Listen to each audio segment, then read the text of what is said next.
Australians love their beaches, and the casual attire in which we enjoy the surf spreads to the surrounding streets and cafes.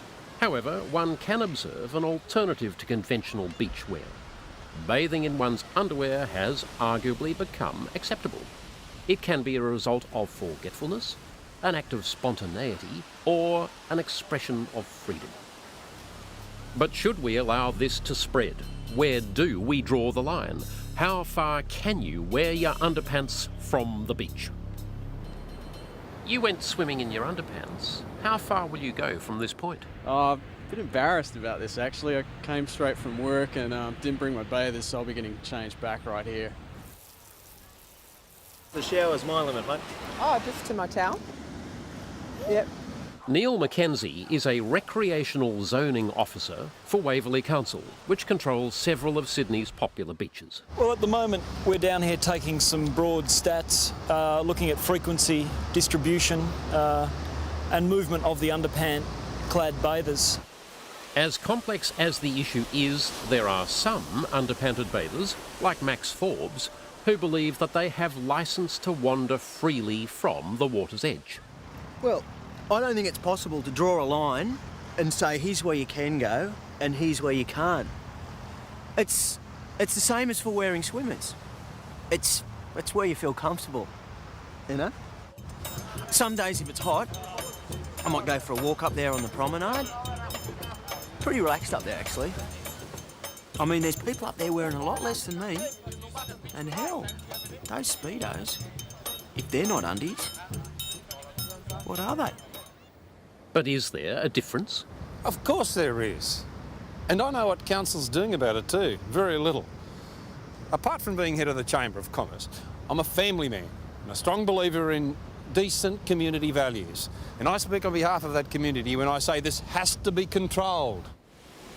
Well, it's definitely an issue for us. I mean, some underpants just aren't that sturdy, and for a lifesaver you really have to get a good grip on the Aussie. We've had cases, not me personally, where the underpants have actually come away in the lifesaver's hand.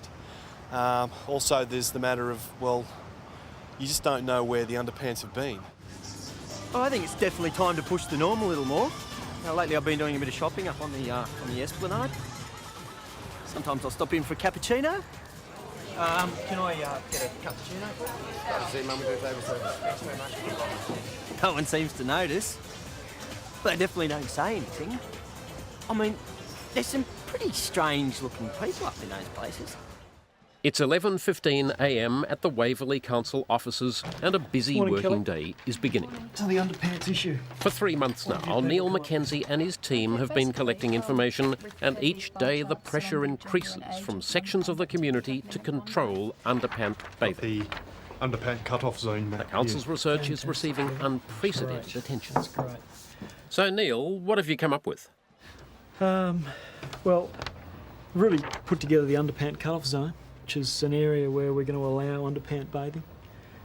We've preserved to the north the traditional family area, which will be free of that activity. We've allowed a section through here up onto Bondi Park for the more adventurous, but we want to exclude all the underpant activity around the pavilion, particularly behind the pavilion. We've had some complaints from the school. I think pretty generous areas and a pretty generous proposal. So, Max, you're on the move. Yeah, I'm about to get on a bus and see how I go. Maybe it's a personal thing, expanding my horizons, but it's also for the people too, you know. How does that saying go? Go where no man's gone before, boldly. Remove briefs! From Bondi! Remove briefs! From Bondi! Meanwhile, at the beach, disturbing scenes like this have become more common. Vigilante groups such as Hugh Knight's Banish Undergarments from Bondi are taking matters into their own hands. Look at this! Is this what people around here really want to see? Decent people who just want to enjoy the beach? Decent people who can't go for a swim or a stroll or even a meal with their family up at the cafes without being subjected to this? Oh, here they come! What next? No pants at all?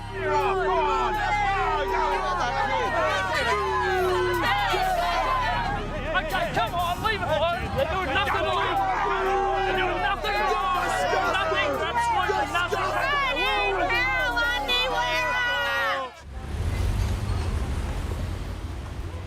I guess some people might see this as taking things a bit far, to go for a swim in your undies and come all this way. Some people, including me, I suppose, until now, are afraid to follow their dreams. I was kind of hoping I might get a seat, but...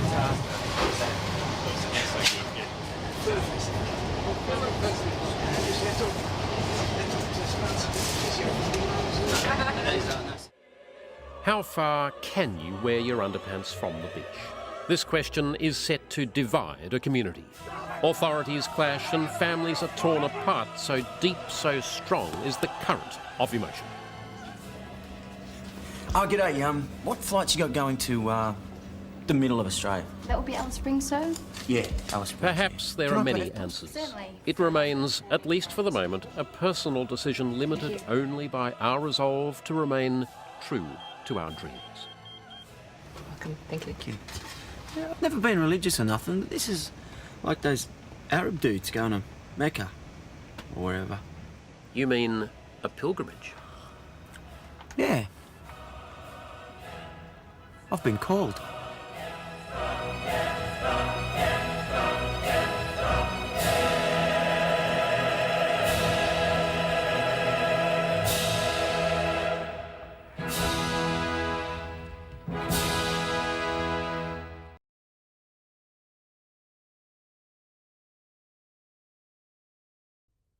You talk about miracles happening. Well, in a sense, it was a miracle that he did walk away, or did he swim away? I'm not sure.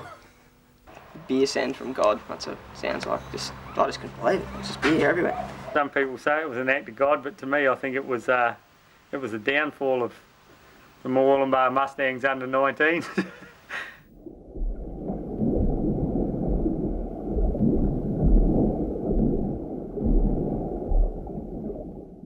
About 2:15 a.m. on Tuesday, the 10th of April this year, a semi-trailer was travelling north on the Pacific Highway through Murwillumbah. And he hit this medium strip just here, broke his right front axle. The truck lost control and went in the river. When they went to pick the truck up, from what I've been told, they just cut the tarps and let the load go into the river. It's the only way they could pick the truck up. They couldn't pick it up fully loaded. Friday the 13th being Easter, Good Friday, and the Pacific Highway being so busy, the RTA gave them a deadline of midnight to get off the road. So we had no choice. We had to stop our work and come back in a few days' time, just after Easter. Which they did, but they left it there. There was no security there. Just perfect timing for us. Long weekend, everyone went, yeah, let's go to the river. Fairly ironic, isn't it? You can't buy beer on Good Friday, and here it is in copious quantities. And there was people from like Queensland to Victoria coming through New South Wales going, what the hell is going on? You couldn't get parking space around it. At that stage, on the first day, we believed that, we were told by the police that it was pretty much open slather. Get in there and steal it while you can. As far as they're concerned, they were concerned they weren't stealing it. But from a technical point, as far as the law goes, it is stealing by find. That's the name of the offence. When we were over in the river, we were just swimming down. You grab a beer and crack it out at the same time, have a few hips of it and throw it back in the water and go down and grab some more. A friend of mine and myself went down there on the wave runners and we had a look, see what was going on down there, and I said, oh well, we'll come back. So we come back and got a canoe, and we towed the canoe down with the wave runner, but we had too much beer in it on the way back and we sunk it. Well, everyone had their own way, okay? Like I was telling you, ours was the crate with the ropes on it, and everyone thought that was a min idea. After they saw us do that, that kind of turned into the craze. They had hoses and all kinds of things because they thought they could breathe underwater with a garden hose. I saw people using even spears, trying to spear the plastic and bring up crates, but it just wouldn't work. I was waiting for it to float past. Okay, and you go up, you go under your bodyboard, and the next thing you know, people would just be grabbing off the top of your bodyboard and putting in their own crate. So you had to have someone kind of on the bank, someone with the car, holding all the beer, and two divers with one person in the water with them. So you kind of had to work as a team when you were getting it. Our under 19 team's got a few larrikins in it, and we decided we'd do some extra training one night. When they heard that the beer truck had gone into the river, they decided that, swimming or diving would be a really good thing to do. Yeah, we filled up the whole boot of a VL up to the brim, so we could just close it, and half a boot of a Hyundai XL. from all the stories I've heard, the guys from the rowing club did the best.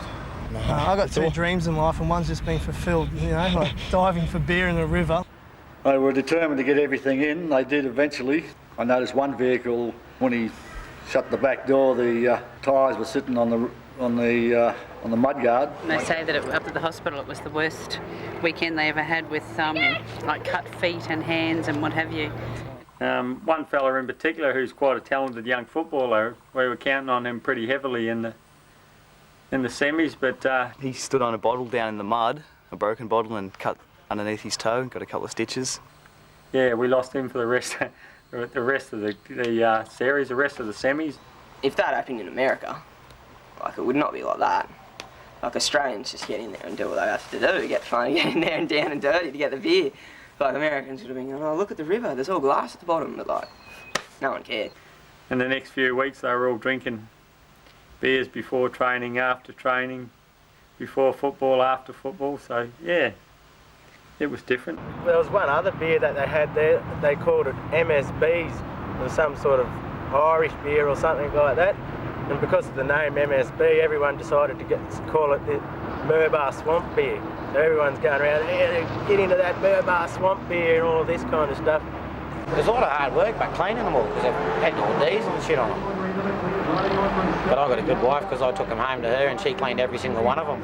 They were all starting to go rusty on the top just that little bit because of the salt water and everything.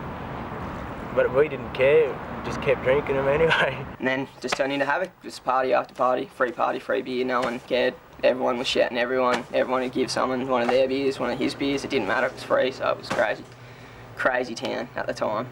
You've never seen Murbah or anything like it. And we'd nearly run out of alcohol, and there was this car down the back and everyone was getting it out of the boot, and someone snapped a key off inside. So we all went down there with big screwdrivers and hammers and put holes in the back of the boot just so we could get it out. By the time they sent the divers down to get the rest of it, there was none left. It was cleaned out pretty well. The lugs have done a very good job, actually, extremely good. The image of the carcass being stripped out in the middle of the desert, it happened pretty quickly. So the locals did the job of clearing the river, which had to be done as far as the environment was concerned. The issue was there that they were in actual fact committing an offence, but it was one of those things. They all got away with it. Before the crash, well, we might have had 1 or 2 wins, so we weren't going that good. After the crash, we didn't have any wins, I think. I thought we might have been able to slip in there, but I think the beer truck brought us undone. Everyone got a free beer, put it that way. Even if you weren't in the river, you got a free beer, just because it was just like, yeah, who cares, if you know what I mean, it's free. The only people didn't get a drink were the coppers, that was about it. It was a pretty happy time in town for a while. It was like this was the best thing that had happened to Murwillumbah for a very long time. Pretty amazing, it's like once in a lifetime thing. Put Murbah on the map. Made Easter great. It was like 2 Easters at once.